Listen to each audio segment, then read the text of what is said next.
Hello and welcome to a very special How I Paint Things. And today I'm going to do something which, for lack of a better term, is kind of generic.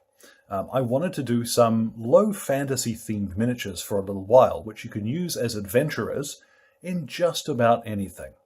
Now this fella's made from both the Oathmark and Frostgrave infantry kits, which I'll talk a little bit about later, and I've used the army painter range to get him on the table painted up like this. Now, all of the paints will be listed in the description below, so let's not waste any more time. Let's get started. Now, before we actually get to painting them, I want to quickly show you how you can use the bodies in these two different kits. On the left hand, I've got my Oathmark Human Infantry, and on the right, this is one of the Frostgrave soldiers. Now, as you can see the differences between the two of them, if I just spin this fella around, the Oathmark guys are very sort of professional. They've got standardized equipment, and though this is only one out of the set, they all look fairly similar. Versus your Frostgrave dudes, who are very clearly a little bit more ragtag. Clue is in the name, Frostgrave, so they've got a lot of sort of cold weather gear going.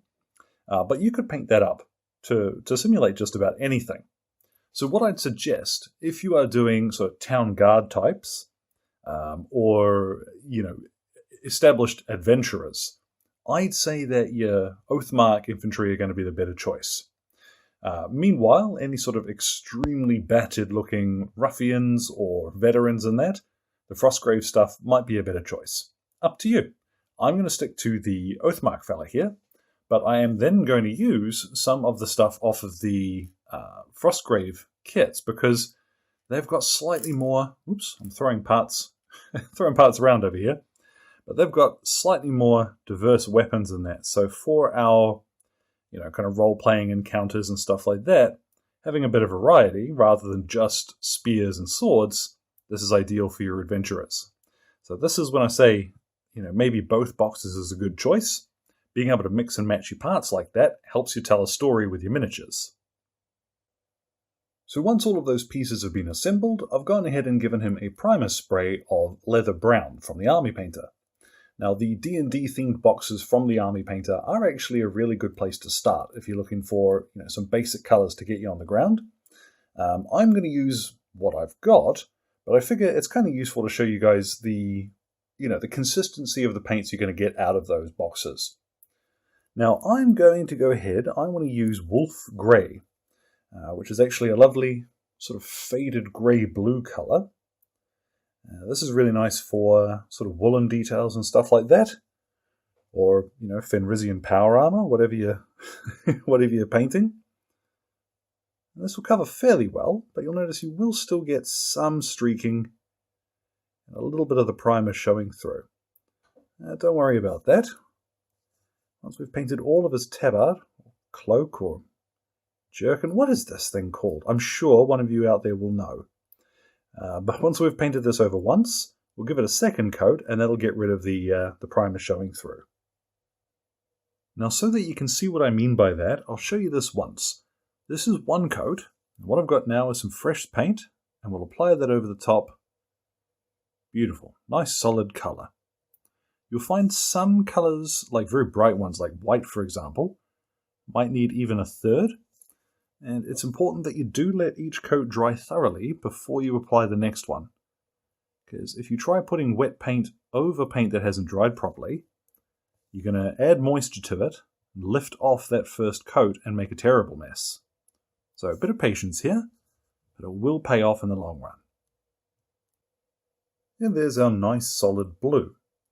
Now what I'm going to do is, because we're going to paint his hood and sort of the cloak thing across his shoulders there in a different color, it makes sense to get in and base coat his skin now.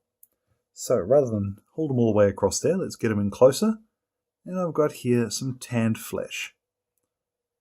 You'll notice you can be a little bit messy with this because if I get his hood, oh well, we're going to paint that in a minute anyway. But remembering as well, you have a three-dimensional object that you can manipulate in all sorts of different directions to help you reach certain areas. This will take just a couple of coats, same as everything else. Now with his skin applied, we'll go ahead and we will paint his robe. So for this I've got mummy robes, and this is a very bright, just off-white kind of colour. And this is one which we'll definitely need to come back and do a second coat of. But just take your time. You'll find you get a smoother finish where, as much as possible, keep your brush moving in the same direction. So I'll flip him a little and keep doing that.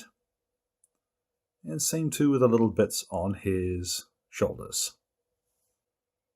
Now, as expected, I did need to do 3 coats of this, and you'll see that I have also hit a shield at the front too, because I'm planning on that being white later. So since I've got that bright colour out now, I might as well give it a couple of thin coats and help lay down a base coat for that.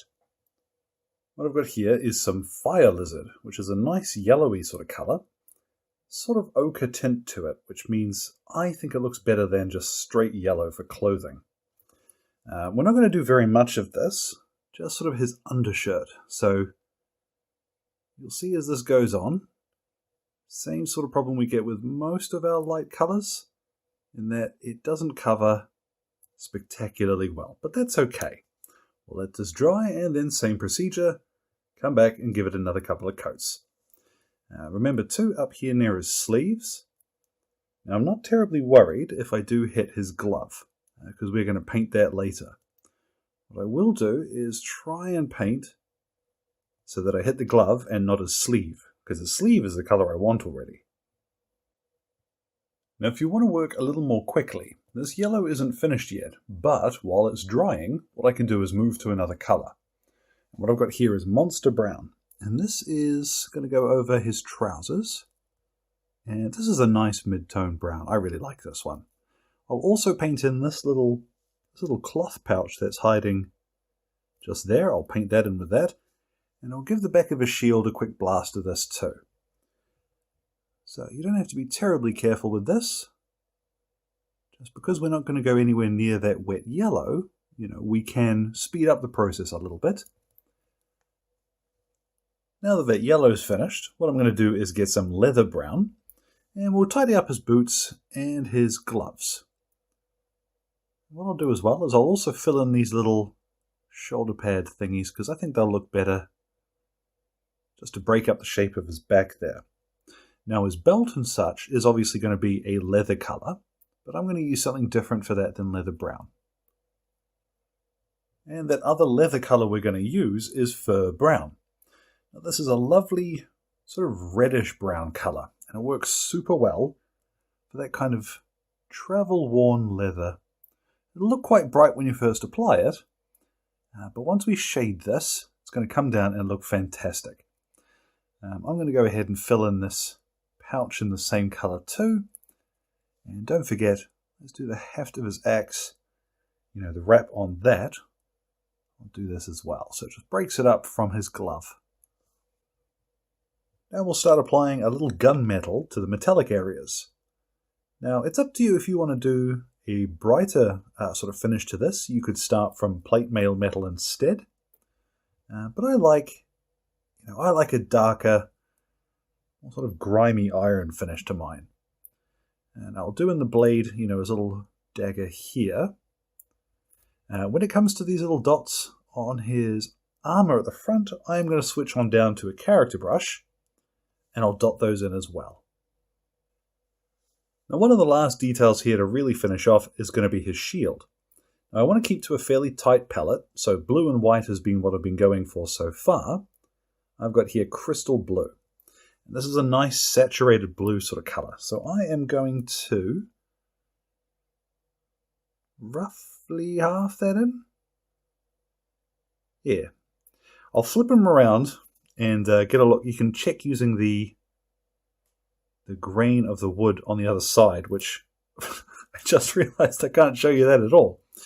But when you're painting these, the easiest way to get a straight line, right, is to hold your model, and you want to be able to move the brush just in one straight line, normally dragging it towards you, like so.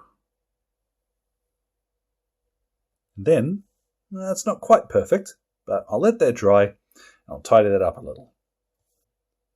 So now that we've finished all of those base coats, I think we've got a very tidy, sort of respectable looking adventurer about us.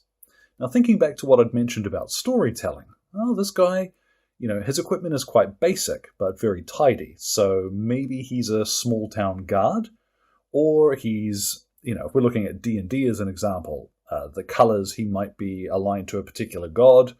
I don't know the D&D pantheon at the moment. He is clean and tidy and competent, I think. So that sort of strikes well for me as an early adventurer. What we'll do now, though, is grubby him up. And for this, I've got a good old strong tone and some of the mixing medium.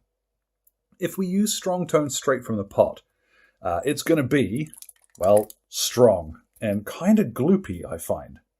But if we go ahead and just 1, 2, 3 drops of that, I'm not going to shift the focus on this because, honestly, it doesn't matter. And then let's do 1, bloop, 2, bloop of the mixing medium. Half and half is often quite a good mix for this. I like just a little bit more darkness in my strong tone when I apply it, though. So what we'll do is mix this up good and proper. And once you're satisfied with how it's mixed, we can go ahead and apply this to the whole miniature. Now, you want to make sure that you are getting it into all of your nooks and crannies. So take your time to make sure that you aren't missing any of the recesses. And then once this is all coated, you're going to need to leave this for about 20 to 30 minutes to dry. Now, areas like on his hood here, if you get any really big splotches, then while your shade is still wet, just guide it away with your brush. Wick it off of some of those areas. You just want to shade it. You don't want to change the color significantly. All over everything. Let's come back and get a look at what this looks like when it's dried. Now, once that's dried, we've got our cool, grimy sort of fantasy hero look. And honestly, if you're just painting mooks, put them on the table. Stop fussing about and overthinking everything and that's done. Come on. But I am feeling a hero vibe from this guy, so I want to take it a little further. I've got now my character brush, and I'm going to go back to Monster Brown. What I'm going to do with this is just thin it out a little bit more than usual. I'm just going to paint a few little lines to highlight along the back of his knuckles is a strong candidate for this. And we're going to do a few highlights of different colors too, just to make some of these areas a little bit sharper. Then we'll move on to Fog Grey. This is a lighter version, basically, of Wolf Grey. And I'll let you guess what we're going to highlight that. So I am going to just draw some thin lines. Now, you'll see on these miniatures, the actual folds in the clothing are quite well pronounced. So I'm just going to draw little lines along the edges of these folds. Just accentuate the shape of them. And along the bottom of his... what is this? I keep wanting to call it a cape. It's not a cape. The front of his chest, there's this beautiful amount of detail on this, which is hidden in the light from the shield, but oh well. You can go around now and fill in as many little lines as you like to just accentuate the shape of this dude's outfit, let's say. Haha.